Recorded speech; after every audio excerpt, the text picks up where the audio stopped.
그래서 이것이 다 이제 임나일본부는 이제 허구다 이렇게 됐는데 최근에 와가지고 이것이 지금 다시 임나일본부에 대해서 다시 지금 주장하는 분들이 나오기를 다시 시작했어요. 조금 전에 동북아 역사재단 그 역주본도 말씀을 드렸는데 이게 지도에 보시면은 스에마스의 어떤 지도가 있고 김형구란 분의 지도가 있습니다. 김형구는 고려대 교수입니다. 그런데 두 지도가 똑같아요. 실제로 그 김형구 교수가 쓴 책도 보면은 이 지명 비정은 스에마스서를 따랐다라고 이렇게 실제로 책에 이렇게 적혀 있어요.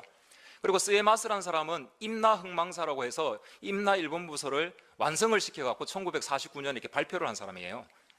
그 지명이 뭐 이렇게 똑같습니다. 그래서 이 내용이 이 책에 들어가 있어요. 임나일본부설은 허구인가?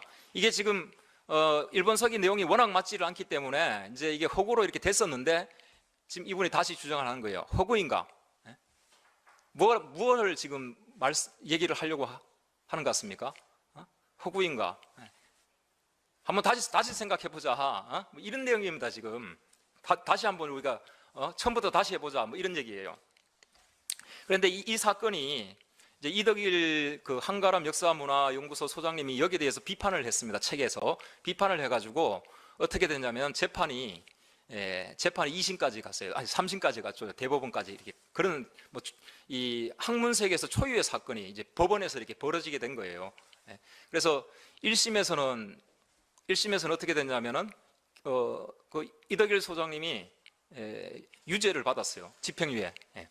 그래서 그거 과정도 이렇게 보면 이제 원래는 이 검찰에서는 이제 무혐의로 해서 이렇게 불기소로 이렇게 해버렸는데 이 고등 검찰로 이렇게 고검으로 가갖고요. 고검에서 바로 법원으로 다시 넣어버렸어요.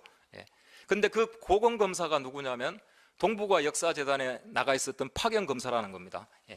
그렇게 해서 1심에서 그렇게 결론이 나오고 이제 2심에 가가지고 다시 판결이 이제 무죄가 나오고 대법원에서 확정이 났는데요. 2심 판결문을 보면 이렇게 되어 있습니다. 글씨가 작아서 잘 안 보이실 텐데 제가 읽어드리도록 하겠습니다.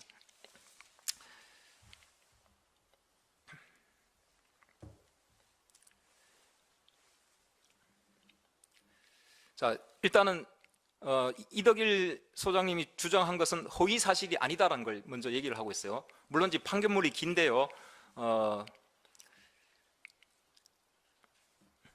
이제 본 해석도로 피고인이 이 사건 책에서 김영구가 자신의 책에서 스에마스의 임나 일본부설 및 일본 서기의 내용 중 임나의 지배 주체 부분을 제외한 나머지 부분을 비판하지 않았고 이를 사실로 인정하였다고 기술한 것이 허위 사실인지 여부에 관하여 보건대 아래의 사정을 종합하면 이는 대체적으로 진실에 부합하는 것으로서 허위 사실 적시라고 볼 수 없다. 이덕일 소장님이 사실을 얘기했다는 겁니다. 그래서 그 아래의 사실이 뭐냐면 두 가지가 있습니다. 첫 번째, 스에마스가 주장하는 임나 일본부설의 핵심은 5가지가 있는데요. 5가지 중에 4가지가 김용규 교수님의 책하고 일치를 한다는 거예요.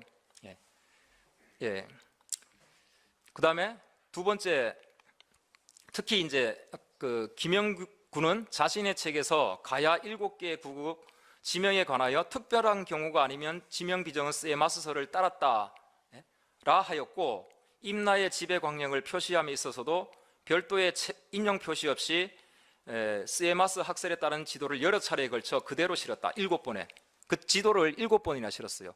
그런데 그 지도도 표시된 임나는 우리나라 고등학교 그 교과서에 실린 지도상의 가야보다도 훨씬 크게 그려져 있다.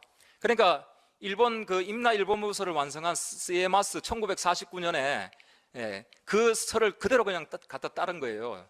지금 현재보다도 훨씬 더 임나 일본부서를 더 확대를 시킨 겁니다. 이게. 자, 그래서 지금 그 삼국사기하고 이게 일본 서기하고 이게 맞지가 않기 때문에 삼국사기의 초기 기록을 이제 불신한다. 그래서 그것은 뭐 과장된 얘기다. 뭐 이렇게 하는 거예요. 그래서 그것이 우리나라 그 역사학계의 통설이 됩니다. 통설이 돼서